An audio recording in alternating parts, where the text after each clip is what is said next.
Hi, my name is Riley Peterson. I'm Katie Valencia. And we are part of the stage management team for The Curious Incident of the Dog in the Nighttime. Some of our other ASMs are Purcell, Elise Harris, and Nikki Worthman. And we have our wonderful stage manager, Haven Townsend. So in the show, we do 2-letter drops. We do one kabuki drop and we do a catwalk drop.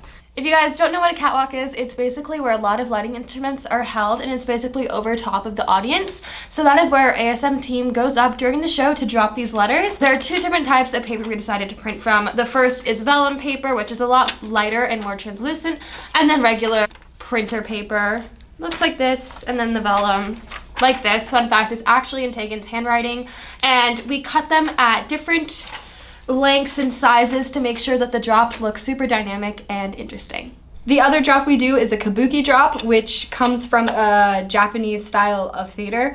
And so basically we have 2 of these hung up on our first batten, tie line going in between 2 of these, which go on the inside of these little areas. It goes through and it holds a hammock that goes like that. One part of the hammock is attached to the batten and the other one is attached to the tie line, and when it's pulled, it drops down, and that releases all the letters. We have to go up into the genie every single time to reload it, reset it, and then we can use it for the show. This design process took a lot of trial and error, but we ended up finding the perfect design that worked great for this show. Another big part of our job was working with our train that you will see at the end of Act 1.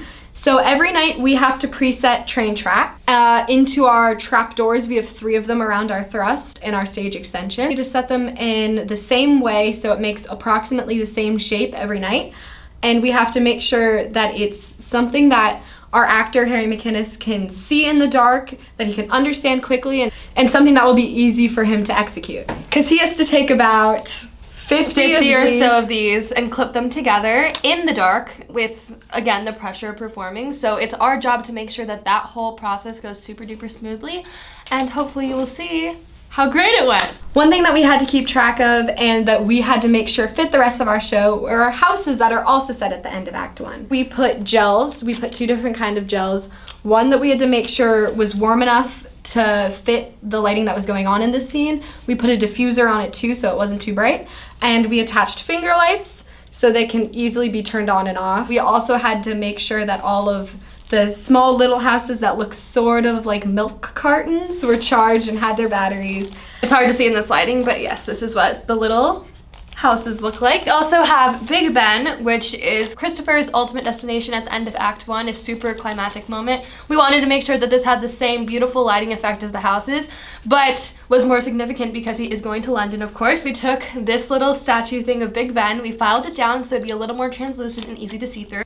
I took some weather sealant, I put it on the interior base, and then I popped in a flashlight so it wouldn't fall, and voila, it can light up super nice, and yeah, that's it. Another super big element of the show were the cubes that the ensemble members used to build the world of Christopher and his imagination. This was a super big challenge when it came to blocking and rehearsing, and our responsibility as stage managers was to make sure everyone was safely using the cubes and that the cubes were always charged, so they were looking their best and supporting the ensemble to the best of our ability. There's such a unique aspect to the show, and we're super glad that they were implemented into the story. One thing that we had to do that was kind of different from our other shows is we had a mandatory 30-minute workout before everything, just to keep actors safe, and so their bodies were stretched out because we had a lot of lifts and things like that. The rehearsal process was super fun, but it was also super difficult. In order to keep everything organized, we had a Google Drive and a Google folder where we kept all of our information, including technical rehearsal reports, blocking notes, and calendars, which can all be found on our Cappy's board. Quite honestly, this has been one of the easiest teams to work with. There was no struggle for power. It was completely cooperation and full collaboration in a really pure form. Beautiful. It was awesome. Thank you guys so much for watching this video. I hope you enjoyed the show. Bye!